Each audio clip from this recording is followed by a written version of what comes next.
ಹತ್ತರಗಿಯಲ್ಲಿ ರೈತರ ಹೋರಾಟ ತೀವ್ರಗೊಳ್ತಾ ಇದೆ. ರಾಷ್ಟ್ರೀಯ ಹೆದ್ದಾರಿಯನ್ನ ಬಂದ್ ಮಾಡಿದ್ದಾರೆ ರೈತರು. ಇಲ್ಲಿ ಹೆದ್ದಾರಿಗೆ ಬಂದಿರುವಂತ ಟ್ರಕ್ ಅನ್ನ ಕೂಡ ತಡೆದು ಆಕ್ರೋಶ ವ್ಯಕ್ತಪಡಿಸಿದ್ದಾರೆ. ಪುಣೆ ಹಾಗೆ ಬೆಂಗಳೂರು ಹೆದ್ದಾರಿ ಇದು. ಈ ರಸ್ತೆ ತಡೆದು ರೈತರು ಹೋರಾಟವನ್ನ ಮುಂದುವರಿಸಿದ್ದಾರೆ. ಯಾವುದೇ ವಾಹನಗಳು ಓಡಾಡೋದಕ್ಕೂ ಬಿಡ್ತಾ ಇಲ್ಲ. ಟ್ರಕ್ ಬಂದು ನಿಂತಿದೆ ನೋಡಿ, ಅದನ್ನ ತಡೆದು ಹೋರಾಟ ಮಾಡ್ತಾ ಇದ್ದಾರೆ.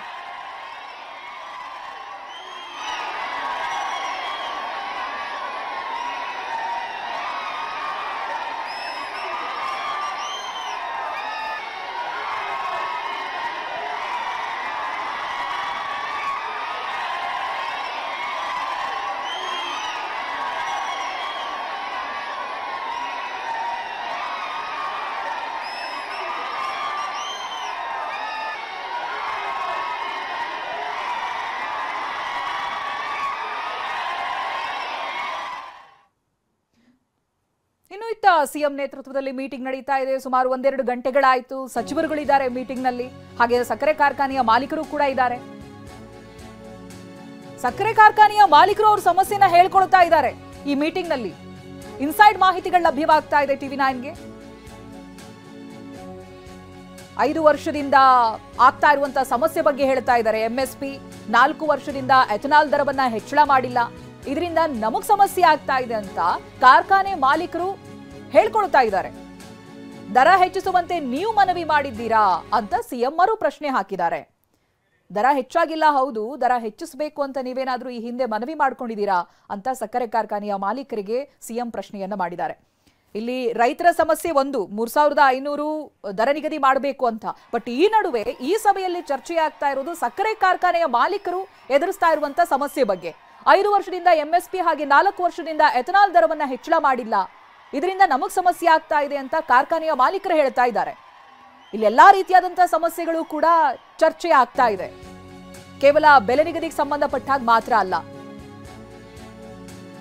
ಇನ್ನು ಕೇಂದ್ರದಿಂದ ಬರಬೇಕಾದ 6% ಎಥನಾಲ್ ಸಬ್ಸಿಡಿ ಸರಿಯಾಗಿ ಬರ್ತಾ ಇಲ್ಲ. ಇದರಿಂದಾಗಿ ಸಕ್ಕರೆ ಕಾರ್ಖಾನೆ ಮಾಲೀಕರಿಗೆ ತೊಂದರೆ ಆಗ್ತಾ ಇದೆ. ಇದನ್ನ ಸರಿಪಡಿಸುವಂತೆ ಕೇಂದ್ರಕ್ಕೆ ಪತ್ರ ಬರೆಯುವಂತೆಯೂ ಕೂಡ ಒತ್ತಾಯ ಕೇಳಿಬರ್ತಾ ಇದೆ. ಕೇಂದ್ರ ಸರ್ಕಾರದ ರಫ್ತು ನೀತಿಯಿಂದಾಗಿ ಕಡಿಮೆ ಆಗ್ತಾ ಇದೆ ಅಂತ ಮಾಲೀಕರು ಹೇಳ್ತಾ ಇದ್ದಾರೆ. ಸರಿಯಾದಂತ ಎಥನಾಲ್ ಬೆಲೆ ಹೆಚ್ಚಳ ಮಾಡದೇ ಇರೋದು, ಇವೆಲ್ಲವೂ ಕೂಡ ನಮಗೆ ಸಮಸ್ಯೆ ಆಗ್ತಾ ಇದೆ ಅನ್ನೋದು ಸಕ್ಕರೆ ಕಾರ್ಖಾನೆ ಮಾಲೀಕರ ಸಮಸ್ಯೆ. ಇವತ್ತಿನ ಇದೇ ಮೀಟಿಂಗ್ ನಲ್ಲಿ ಸಿಎಂ ನೇತೃತ್ವದಲ್ಲಿ ಹೈ ವೋಲ್ಟೇಜ್ ಮೀಟಿಂಗ್ ನಡೀತಾ ಇದೆ. ಈ ಮೀಟಿಂಗ್ ನಲ್ಲಿ ಸಕ್ಕರೆ ಕಾರ್ಖಾನೆ ಮಾಲೀಕರು ಇದ್ದಾರೆ, ಸಚಿವರುಗಳಿದ್ದಾರೆ, ಸಿಎಂ ಎಲ್ಲರೂ ಕೂಡ ಸೇರಿ ಈ ಬೆಲೆ ನಿಗದಿಗೆ ಸಂಬಂಧಪಟ್ಟ ಹಾಗೆ ಒಮ್ಮತದ ನಿರ್ಧಾರಕ್ಕೆ ಬರಬೇಕು. ಬಟ್ ಈ ನಡುವೆ ನಮಗೆ ಗೊತ್ತಾಗ್ತಾ ಇರೋದು ಅಂತ ಹೇಳಿದ್ರೆ ಸಕ್ಕರೆ ಕಾರ್ಖಾನೆ ಮಾಲೀಕರು ಎದುರಿಸ್ತಾ ಇರುವಂತಹ ಸಮಸ್ಯೆ ಬಗ್ಗೆ. ಕಾರ್ಖಾನೆ ಮಾಡಿ ಏನ್ ಪಾಪ ಮಾಡಿದೀವೋ ಅಂತ ಅನ್ನಿಸ್ತಾ ಇದೆ ಅಂತ ಹೇಳ್ತಾ ಇದ್ದಾರೆ. ಕೆಲವರ ಬಾಯಲ್ಲಿ ಬರ್ತಾ ಇರುವಂತಹ ಮಾತುಗಳಿಂದ ನೋವಾಗಿದೆ.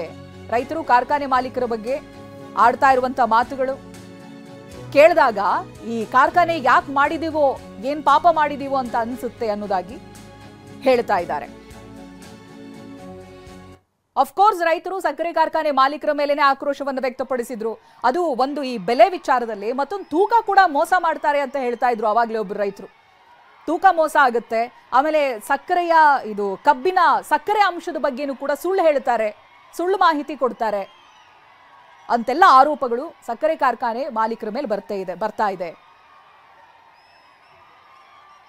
ಇನ್ನು ಇದಕ್ಕೆ ಸಂಬಂಧಪಟ್ಟ ಹಾಗೆ ನಮ್ಮ ಪ್ರತಿನಿಧಿ ಅನಿಲ್ ಮಾಹಿತಿಯನ್ನ ಕೊಡ್ತಾ ಹೋಗ್ತಾರೆ. ಅವರಿಂದ ನಾನು ತಿಳ್ಕೊಳ್ತೀನಿ ಏನೇನ್ ಆಗ್ತಾ ಇದೆ, ಇವತ್ತಿನ ಮೀಟಿಂಗ್ ನಲ್ಲಿ ಏನ್ ಚರ್ಚೆಗಳಾಗ್ತಾ ಇದೆ. ಆಗ್ಲೇ ಹೇಳಿದ ಹಾಗೆ ಕೇವಲ ರೈತರ ಸಮಸ್ಯೆ ಮಾತ್ರ ಅಲ್ಲ, ಈ ಮೀಟಿಂಗ್ ಆರಂಭ ಆದಾಗಿಂದ ಸಕ್ಕರೆ ಕಾರ್ಖಾನೆ ಮಾಲೀಕರು ಇದುವರೆಗೂ ಎದುರಿಸ್ತಾ ಇರುವಂತಹ ಸಮಸ್ಯೆಗಳು ಕೂಡ ಮುನ್ನೆಲೆಗೆ ಬರ್ತಾ ಇದೆ. ಇದ್ರ ಬಗ್ಗೆ ಅನಿಲಿಂದ ಮಾಹಿತಿನ ತಿಳ್ಕೊಡ್ತೀನಿ. ಬಿಗಿ ಬೆಲೆ ನಿಗದಿ ವಿಚಾರವಾಗಿ ಸಿಎಂ ಮೀಟಿಂಗ್ ನಡೀತಾ ಇದೆ. ಕಾರ್ಖಾನೆ ಮಾಲೀಕರ ಸಮಸ್ಯೆ ಹೇಳ್ಕೊಳ್ತಾ ಇದ್ದಾರೆ. ಸಕ್ಕರೆ ಕಾರ್ಖಾನೆಗಳನ್ನ ಬಿಟ್ಕೊಡ್ತೀವಿ, ಅಷ್ಟು ನಷ್ಟ ಆಗ್ತಾ ಇದೆ, ಸರ್ಕಾರವೇ ನಡೆಸಲಿ ಅಥವಾ ಬೇರೆ ಯಾರಾದ್ರೂ ನಡೆಸಲಿ ಅಂತ ಹೇಳ್ತಾ ಇದ್ದಾರೆ.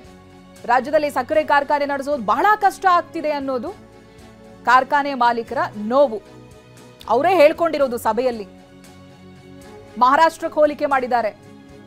ಅವ್ರಿಗೆ ಹೋಲಿಸಿ ಇಲ್ಲಿನವರು ಅದೇ ಹಣ ಕೇಳ್ತಾರೆ, ಆದ್ರೆ ಇಲ್ಲಿನ ಕಬ್ಬಿನಿಂದ ಸಿಗುವ ರಿಕವರಿ ಪ್ರಮಾಣ ಕಡಿಮೆ ಇದೆ ಅಂತ ಹೇಳ್ತಾ ಇದ್ದಾರೆ. ಹಾಗೆ ಕರ್ನಾಟಕದಲ್ಲಿ ಈ ರೀತಿಯಾಗಿ ಸಕ್ಕರೆ ಕಾರ್ಖಾನೆ ನಡೆಸೋದು ತುಂಬಾ ಕಷ್ಟ, ನಾವು ಬಿಟ್ಕೊಟ್ಟು ಬಿಡ್ತೀವಿ, ಸರ್ಕಾರನೇ ನಡೆಸಲಿ ಇಲ್ಲ ಬೇರೆ ಯಾರಾದ್ರೂ ನಡೆಸಲಿ ಅನ್ನೋದಾಗಿ ತಮ್ಮ ಸಮಸ್ಯೆಯನ್ನ ಹೇಳ್ಕೊಳ್ತಾ ಇದ್ದಾರೆ.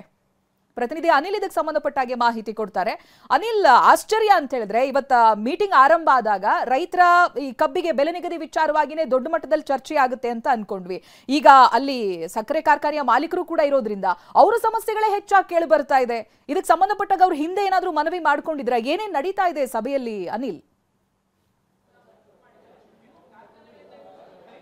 ಚೈತ್ರ, ಕಳೆದ 1.5 ತಾಸಿನಿಂದಲೂ ಕೂಡ ಸಿಎಂ ಸಿದ್ದರಾಮಯ್ಯನವರ ಜೊತೆ ಸಕ್ಕರೆ ಕಾರ್ಖಾನೆಗಳ ಮಾಲೀಕರ ಸಭೆ ಕೂಡ ಮುಂದುವರೆದಿದೆ. ಬಹುಶಃ ಇನ್ನು ಮುಗಿಯೋದಕ್ಕೆ ಒಂದು 3/4 ಗಂಟೆ ಸಮಯಕ್ಕಾಶ ಕೂಡ ಕೇಳಿಬರ್ಬೋದು. ಅಂದರೆ ಈಗ ಬಹಳ ಮುಖ್ಯವಾಗಿ ಕಂಡುಬರ್ತಂಥ ವಿಚಾರ ಸಂಗತಿ ಅಂದರೆ ಒಳಗಡೆ ಸಭೆಯಲ್ಲಿ ಸಾಕಷ್ಟು ವಿಚಾರಗಳು ಕೂಡ ಚರ್ಚೆ ಆಗ್ತಾ ಇದೆ. ಅಂದರೆ ಈಗ ರೈತರ ಸಮಸ್ಯೆನ ಆಲಿಸೋದಕ್ಕೆ ಈಗಾಗಲೇ ಸಚಿವರು ಕೂಡ ಆ ಒಂದು ಸ್ಥಳಕ್ಕೆ ಭೇಟಿಯನ್ನು ಕೂಡ ಕೊಡ್ತಾರೆ. ಆದರೆ ಈಗ ಸಭೆಯಲ್ಲಿ ಅಂದರೆ ಕಾರ್ಖಾನೆಗಳು ಎದುರ್ತಾ ಇರುವಂಥ ಸಮಸ್ಯೆಗಳ ಬಗ್ಗೆ ಈಗ ಮಾಲೀಕರು ಸಿಎಂ ಸಿದ್ದರಾಮಯ್ಯ ಮುಂದೆ ಒಂದು ವ್ಯಕ್ತವನ್ನು ಕೂಡ ಪಡಿಸ್ತಾ ಇರುವಂಥದ್ದು. ಅಂದರೆ ಬಹಳ ಮುಖ್ಯವಾಗಿ ಕಳೆದ 5 ವರ್ಷದಿಂದ ಕೂಡ MSP ದರವು ಕೂಡ ಹೆಚ್ಚಳ ಆಗಿಲ್ಲ, ಜೊತೆ ಕೂಡ ಎಥನಾಲ್ ದರವು ಕೂಡ ಕೇಂದ್ರ ಸರ್ಕಾರ ಹೆಚ್ಚಳ ಮಾಡಿಲ್ಲ ಅಂತ ಹೇಳಿ ಕೇಂದ್ರ ಸರ್ಕಾರದ ವಿರುದ್ಧ ಸಾಲು ಆರೋಪಗಳನ್ನು ಕೂಡ ಮಾಡ್ತಾ ಇದ್ದಾರೆ.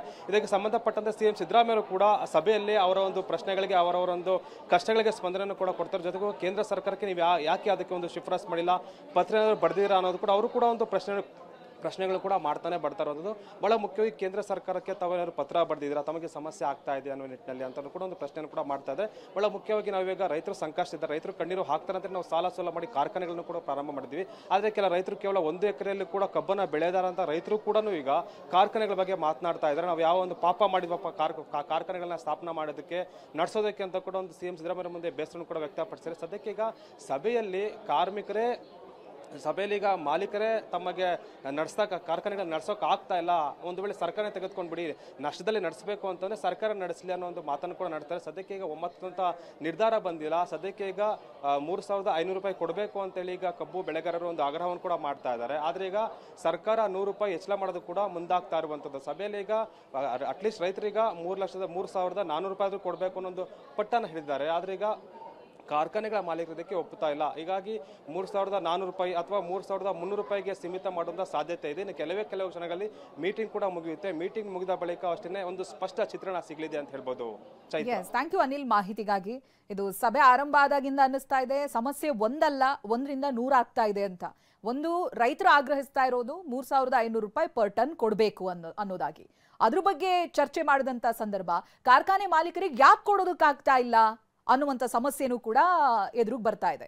ಕಾರ್ಖಾನೆ ನಡೆಸೋದೇ ಕಷ್ಟ ಆಗ್ಬಿಟ್ಟಿದೆ ಅಂತ ಮಾತನಾಡ್ತಾ ಇದ್ದಾರೆ. ಅದೇನ್ ಪಾಪ ಮಾಡಿ ನಾವು ಇವತ್ತು ಕಾರ್ಖಾನೆ ನಡೆಸೋ ಹಾಗಾಗಿದೆ, ಸರ್ಕಾರ ನಡೆಸಲಿ ಇಲ್ಲ ಬೇರೆ ಯಾರಾದರೂ ನಡೆಸಲಿ, ನಾವು ಬಿಟ್ಕೊಡೋದಕ್ಕೆ ತಯಾರಾಗಿದ್ದೀವಿ ಅನ್ನುವ ಮಾತುಗಳು ಕೂಡ ಕೇಳಿ ಬರ್ತಾ ಇದೆ. ಕಾರಣ ಅನುದಾನ ಸರಿಯಾಗಿ ಸಿಗ್ತಾ ಇಲ್ಲ, ಆಮೇಲೆ 5 ವರ್ಷದಿಂದ MSP ಏರಿಕೆ ಆಗಿಲ್ಲ, 4 ವರ್ಷದಿಂದ ಎಥನಾಲ್ ದರ ಹೆಚ್ಚಳ ಮಾಡಿಲ್ಲ. ಇದರಿಂದಾಗಿ ನಮಗೆ ಸಮಸ್ಯೆ ಆಗ್ತಾ ಇದೆ ಅಂತ ಕಾರ್ಖಾನೆ ಮಾಲೀಕರು ಹೇಳ್ತಾ ಇದ್ದಾರೆ. ಆಗ್ಲೇ ಸಿಎಂ ಪ್ರಶ್ನೆಯನ್ನ ಮಾಡಿದ್ದು, ದರ ಹೆಚ್ಚು ಮಾಡಬೇಕು ಅಂತ ನೀವೇನಾದ್ರೂ ಈ ಹಿಂದೆ ಮನವಿಯನ್ನ ಮಾಡ್ಕೊಂಡಿದ್ದೀರಾ ಅಂತ. ಯಾಕೆಂದ್ರೆ ಈಗ ಈ ಸಮಸ್ಯೆ ಹೇಳ್ಕೊಳ್ತಾ ಇದ್ದಾರೆ. ಕಬ್ಬಿನ ಬೆಲೆ ನಿಗದಿಗಾಗಿ ರೈತರು ಹೋರಾಟ ನಡೆಸ್ತಾ ಇರಬೇಕಾದ್ರೆ ಯಾಕೆ ನಿಗದಿ ಮಾಡೋದಕ್ಕಾಗೋದಿಲ್ಲ, 3,500 ರೂಪಾಯಿ ಕೊಡೋದಕ್ಕಾಗೋದಿಲ್ಲ ಅಂತ ಪ್ರಶ್ನೆ ಬಂದಾಗ ಸಕ್ಕರೆ ಕಾರ್ಖಾನೆಯ ಮಾಲೀಕರು ನಮ್ಮಲ್ಲೇ ಇಷ್ಟೊಂದು ಸಮಸ್ಯೆ ಇದೆ ಅಂತ ಹೇಳ್ಕೊಳ್ತಾ ಇದ್ದಾರೆ. ಇದೆಲ್ಲದಕ್ಕೂ ಕೂಡ ಸೊಲ್ಯೂಷನ್ ಬೇಕಿದೆ.